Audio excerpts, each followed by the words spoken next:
Okay, we're going to be reading in Daniel. So let me just briefly cover what I covered last time. A brief background from the book of Daniel, and so in Daniel it talks about the reasons why they were going to be going into this captivity. So it's 605 BC. Daniel is in the first wave of people when King Nebuchadnezzar attacks the city. The city was specifically attacked for a few reasons. It was because of their idolatry. It was because they were not caring for the poor, and because they did not give a Sabbath rest to the land. God told them that He would exile them from the land for 70 years. In the first campaign that Nebuchadnezzar attacked, he took over the city. He put in his own vassal as king there. And Daniel went out in this first wave of people that went out. That was in 605 BC. 8 years later, he attacked again because they remained rebellious in 597 BC. And he took 10,000 skilled workers. And he also took the prophet Ezekiel out with him.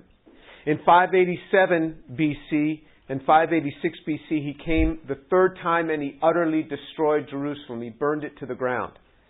And that's when there was the confrontation with Jeremiah the prophet, where they spoke very kindly to Jeremiah because they were well aware of his prophecies. The book of Daniel is not written chronologically, but we will just follow it according to chapter by chapter. It is one of the 4 periods of miracles in the Bible. So you think, oh, the Bible is full of miracles. It is in certain portions, and then you have decades and hundreds of years without extensive miracles, very much like what you'd see today. The 4 periods are Exodus and their time in the wilderness, Elijah and Elisha, the Gospels and the book of Acts, and the 4th period being Daniel, where you see a lot of miracles. So what I want to do is I want to just look at a few prophecies so that we know that they knew that this was coming. If you look in Isaiah, let's look in the prophet Isaiah. So turn to Isaiah chapter 39. Isaiah chapter 39. And you'll see that there is a prophecy. And we're just going to pick this up at verse 5, where it says, Then Isaiah said to Hezekiah, Hezekiah was one of the kings of Jerusalem. Then Isaiah said to Hezekiah, Hear the word of the Lord of hosts. Behold, the days are coming when all that's in your house and all that your fathers have laid up in store to this day will be carried to Babylon. Nothing will be left, says the Lord. And some of your sons who issue from you, whom you will beget, will be taken away. And they will become officials in the palace of the king of Babylon. Then Hezekiah said to Isaiah, The word of the Lord which you have spoken is good, for he thought, For there will be peace and truth in my days. Not a very caring king about the future.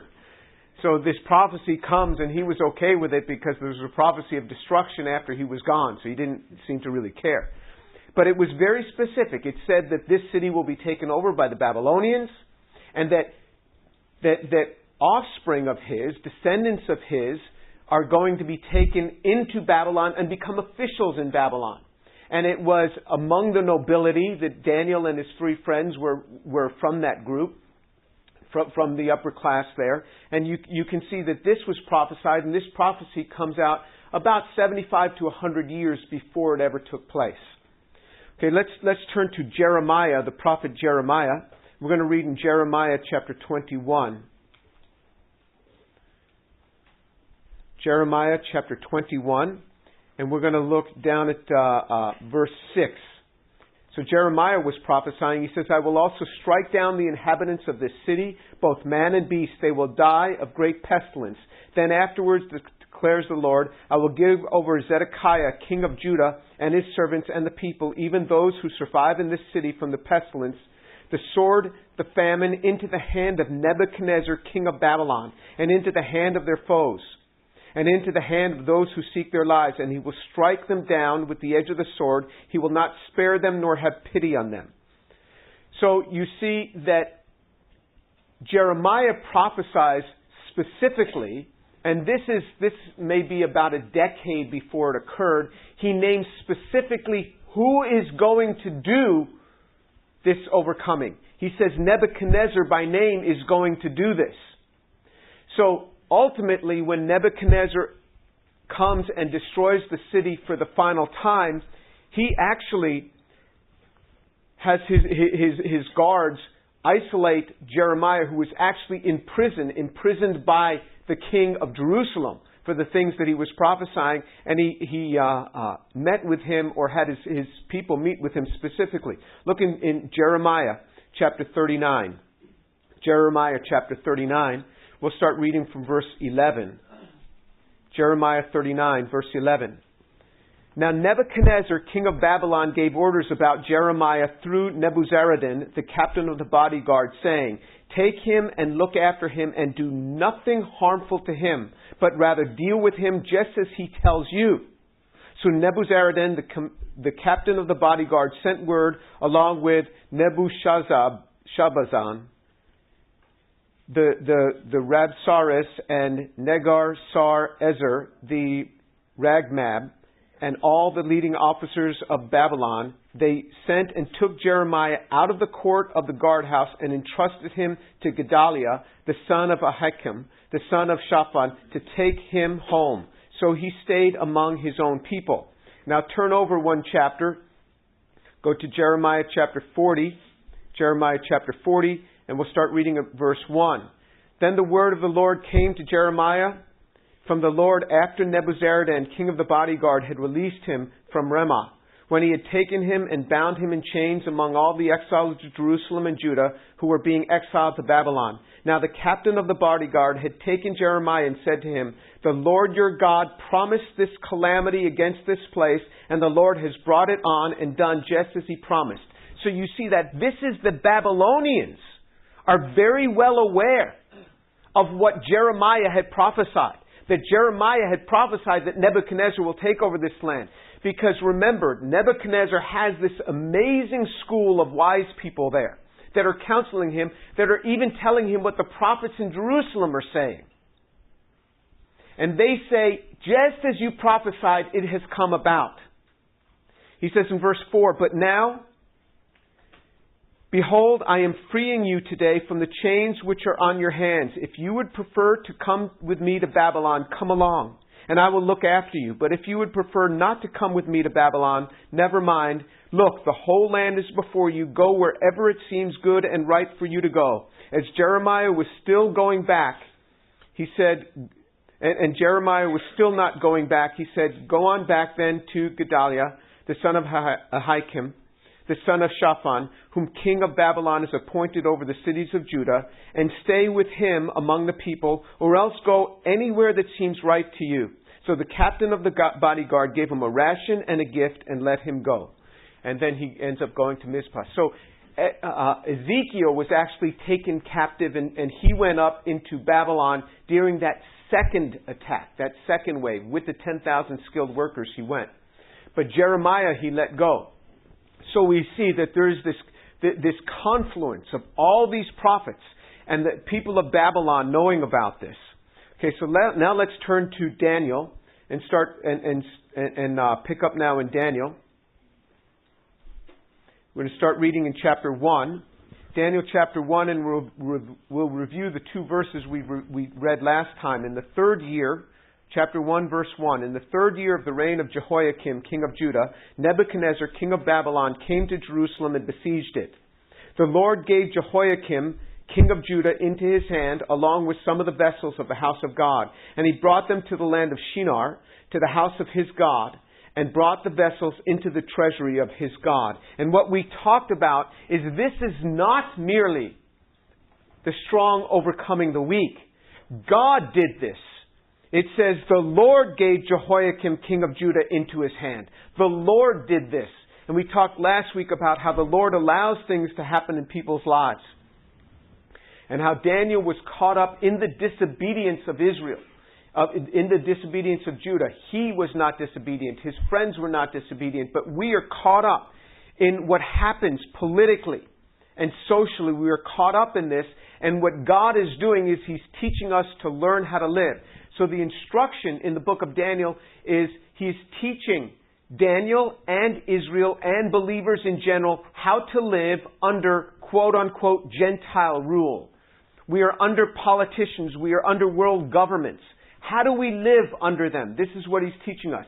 He's also teaching Daniel and his friends how to reflect the God of Israel to these Gentile nations that are overcoming them. This is also our task. How do we reflect the God that we love and honor to people around us who are our overlords in a sense? How do we reflect that to them? And then thirdly, he's setting up Daniel to care for these next two waves of Judeans that are going to be brought into Babylon. So Daniel moves up very rapidly through the upper echelons there. So now let's start reading in verse... So in verse 2, when he got these vessels, we know exactly the number of vessels that came from Judah into Babylon, because that is documented. I think it was 5,200 or 5,400 vessels. That is documented later on during their return. The promise was that they would be in Babylon 70 years. That is what Jeremiah had prophesied. Verse 3, then the king ordered Ashpenaz, the chief of his officials, to bring in some of the sons of Israel, including some of the royal family and of the nobles, youths in whom was no defect, who were good-looking, showing intelligence in every branch of wisdom, endowed with understanding and discerning knowledge, and who had ability for serving in the king's court. And he ordered him to teach them the literature and language of the Chaldeans. The king appointed for them a daily ration from the king's choice food and from the wine which he drank, and appointed that they should be educated 3 years, and at the end of which they were to enter the king's personal service. Among them, from the sons of Judah, were Daniel, Hananiah, Mishael, and Azariah.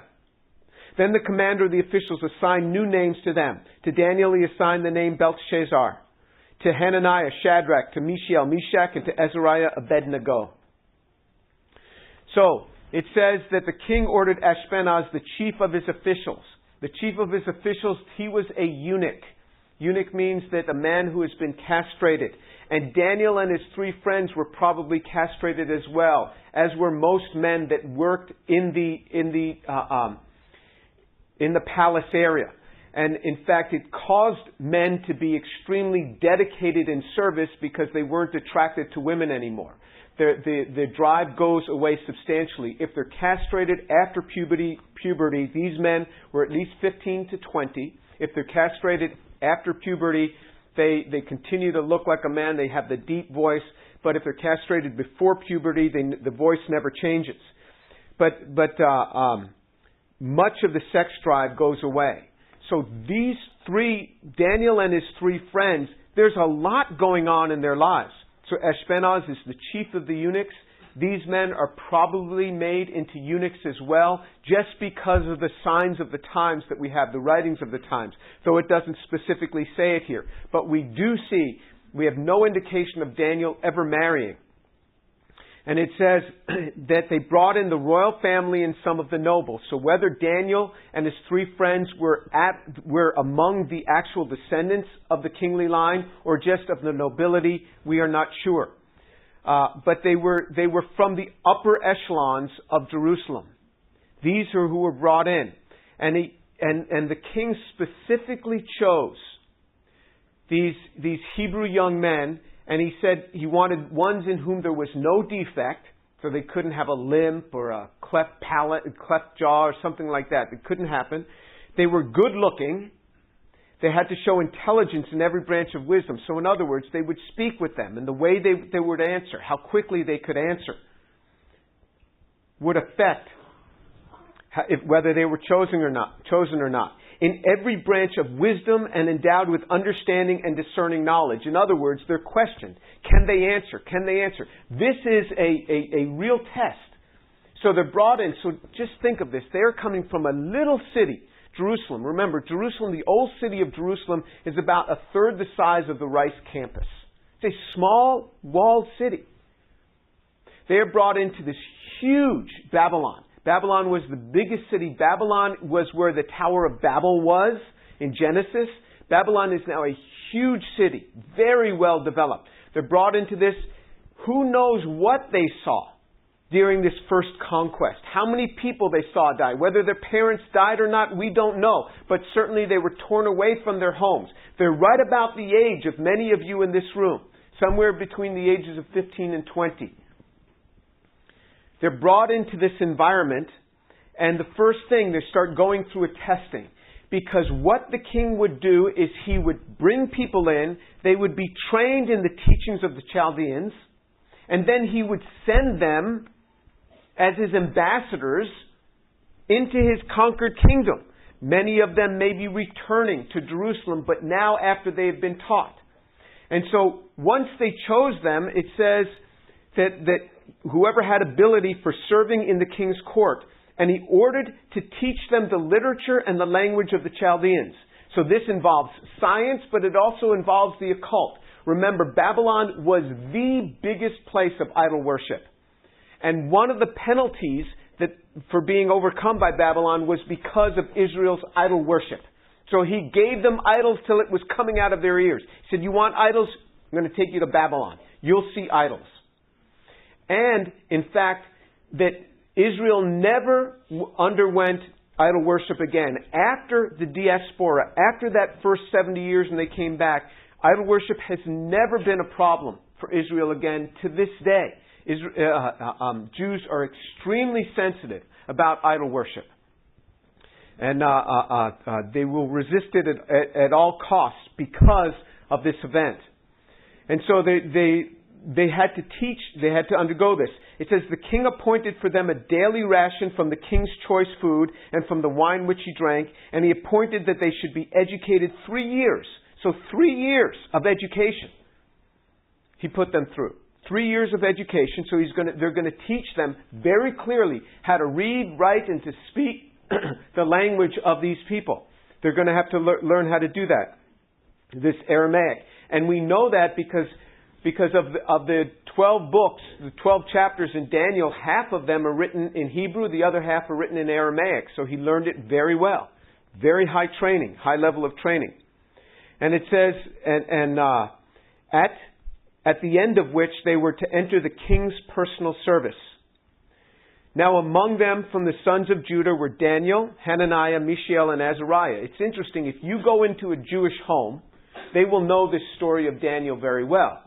And they call them Daniel, Hananiah, Mishael, and Azariah. You go into a Gentile home, a non-Jewish home, who's a Christian home, and they will know this story of Daniel very well, and they'll say Daniel, Meshach, Shadrach, and Abednego. They will use their Babylonian names for the other three. The Jews also always use the Jewish names. The Gentiles use the Babylonian names. It's an interesting thing that happens. Now, Daniel, Hananiah, Mishael, and Azariah are all godly names. So they came from godly families. They all have godly names. And now they are given new names. They're all given names relating to the gods, the idols of Babylon. That's what they're given. So now what we have to think about this. They are brought into a land and they are told what they're going to study, what they're going to major in, what they're going to eat, what their degree is going to be in, and what they're going to be called, and when they're going to graduate. When you graduate, you work for me. That's what he's saying. All of this. All of their identity is stripped away. Everything is stripped away. This is what God is teaching through this. That how do we live when we even feel that our own identity is being stripped away? None of us has had our identity stripped away as much as these guys have had their identity stripped away. Remember, they've probably all been castrated as well. So their identity is entirely stripped away. How will you live? And what we will see is an enormous concern that Daniel has now for the king. You'd think he'd hate that king. That at every chance he'd be cursing that king. Here he overruns his nation, pulls him out of his family, pulls him out of his education there in Israel, there in Judah. And then establishes a whole new life, has him castrated, has him set aside in this way, and demands all these things of him. And now, he's saying, we're going to see Daniel's view of his superiors. So let's look in verse 8. But Daniel made up his mind that he would not defile himself with the king's choice food or with the wine which he drank. And so he sought permission from the commander of the officials that he might not defile himself. So what's wrong with the food? This is food directly from the table of the king. I mean, prisoners of war generally don't eat very well, and they don't. But this is special because he is training them for them to be leaders in his they're to be ministers in his cabinet. And they're eating the very food from his table. The very food from his table. You'd think they'd say, hey, this is a pretty good life. At least I get to eat good food. But what's wrong with the king's choice food? Because remember, it's not kosher. It's not killed in the right way. The meat is certainly offered up to idols. And the wine, we know from Daniel chapter 5, wine was also offered up to idols. So because of that, they couldn't eat they couldn't drink the wine and without being in violation. So it's not like Daniel says, well, forget it, Jack. I'm not eating your food. He doesn't do that. Daniel, first thing he did is he made up his mind that he would not defile himself. In other words, Lord, because of you, I am making decisions. The first step is you make up your mind. Let me give you an example. If you want to go through college and live a godly sexual life that is reserved for your spouse to be, it starts up here. You make up your mind to live this way. Because of God. Daniel made up his mind. It starts up here. You don't wait until you're in a situation with somebody and you're just climbing all over each other. That's a bad time to make up your mind as to what you're going to be doing. You make up your mind now how you want to live. If you have already lost your virginity, I'm not picking on anybody. I am saying from this day, you can make up your mind how you will live from this point onward. You can't make up your mind how you're going to live in the past. But you can make up your mind how you are going to live in the future. And what you do is you make up in your mind that you are going to live in a godly manner. This is what Daniel did. He made up in his mind that he would not defile himself. The defiling comes because of something that God had commanded. We make up our minds to walk in a certain way. And that doesn't mean that if we blow it, we're done for. No, you make up your mind again. Lord, forgive me and let me walk your way. We make up our mind to walk in a certain way. The decision is not made in the heat of the trouble. The decision is made prior to that. That is where you make up your decision. And this is where what all of us should do. I have to make up certain decisions to keep myself from losing my temper. That doesn't mean that I've never lost my temper. Oh, I've lost my temper at work. But I go back to the Lord and I ask forgiveness. And I go to the person and I ask forgiveness. And I go to my research group and I ask for their forgiveness. And I say, Lord, let me never do that again. There are decisions that we make. The battle starts right up here in our mind and we make a decision to walk in His way. This is the life of the believer. This is the life of Daniel. He made up his mind that he would not defile himself. So what did he do after he made up his mind? He sought permission from the officials that he would not defile himself. This man understood authority. There was a commander, a centurion, who asked Jesus. He said, come to my house and heal my slave. He's sick. And Jesus said, I'm on my way. When he heard that this centurion had done a lot for the Jewish nation, he actually had the Jewish leaders appealing on his behalf. They said, this man has been very good to us. This commander has been very good to us.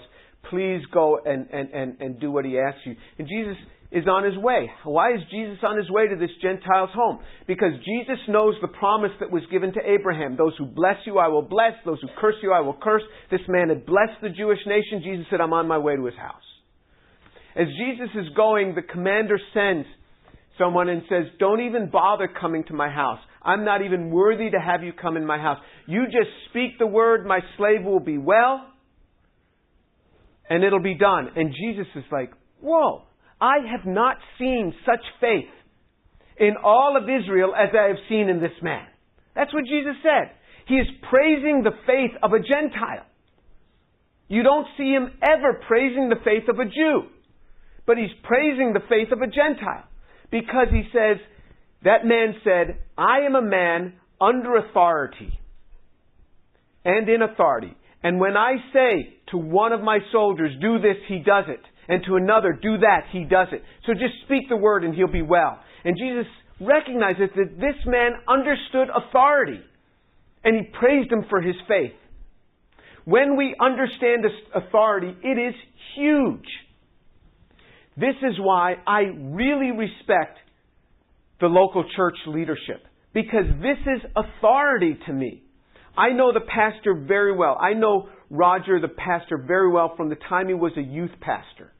He was my kid's youth pastor. And in fact, we used to get together for lunch periodically because he used to look to me for counsel. Like I'm going to, help this young guy out on what to do. And, it must have worked. Now he's the senior pastor. But when he calls, if he calls my office, or he sends me an email that he wants to talk with me, I'm like, go. What have I done? Because I really respect authority, because he's the pastor now. I really respect authority.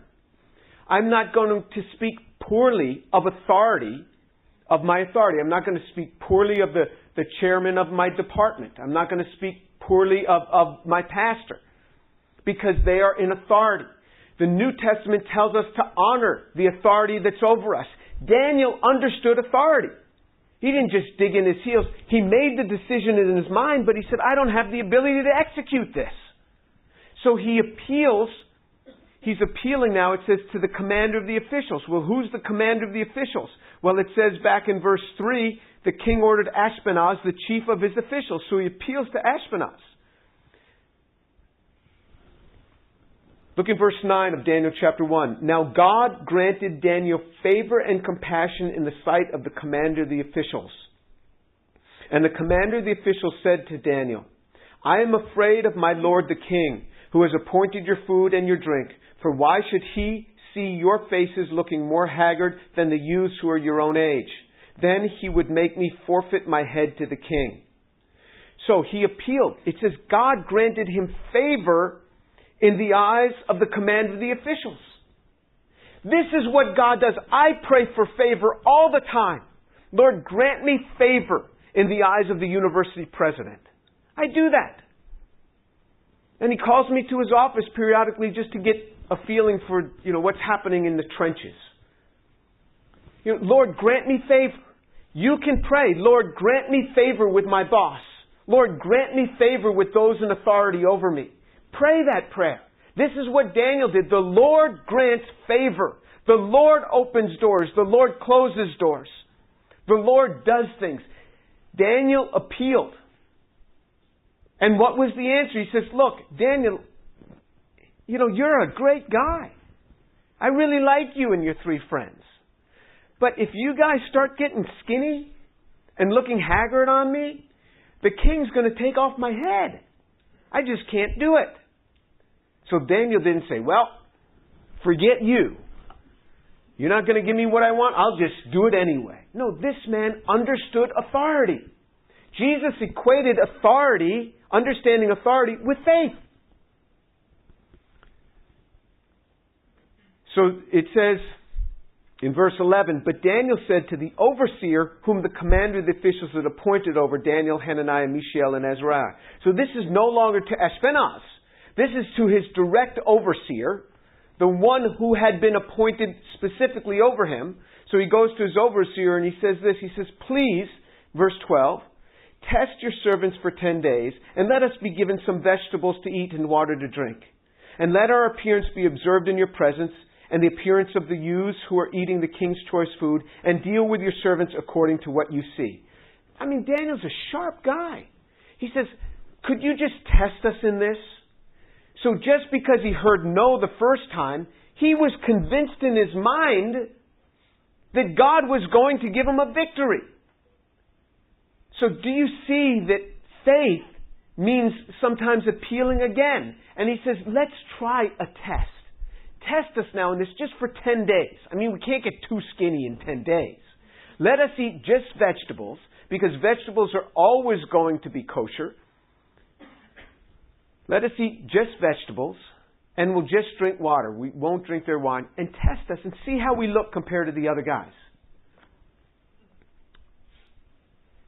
Verse 14, so he listened to them in this matter, and he tested them for 10 days. And at the end of 10 days, their appearance seemed better, and they were fatter than all the youths who had been eating the king's choice food.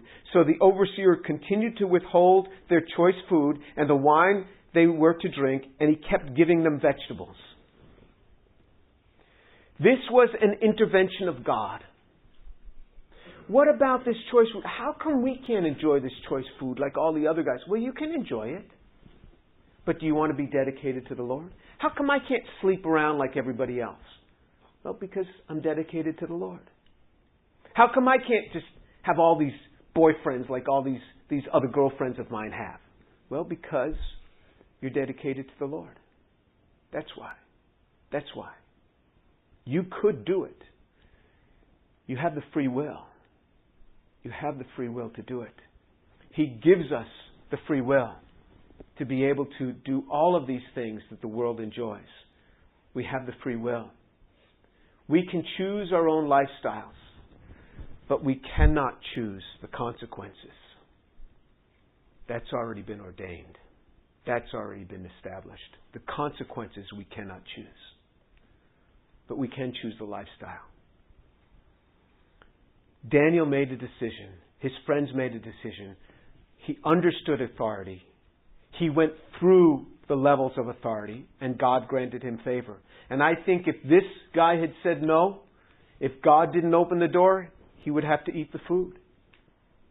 But here you see that God did open the door, and this was a direct intervention, because generally those who eat just vegetables look a lot thinner than those who are eating choice meats. And those who drink wine get a lot of calories from wine. These guys are just drinking water. So God directly intervened in their situation. And as for these 4 youths, God gave them knowledge and intelligence in every branch of literature and wisdom. Daniel even understood all kinds of visions and dreams. God interceded on their behalf. This is not just for Daniel and his friends.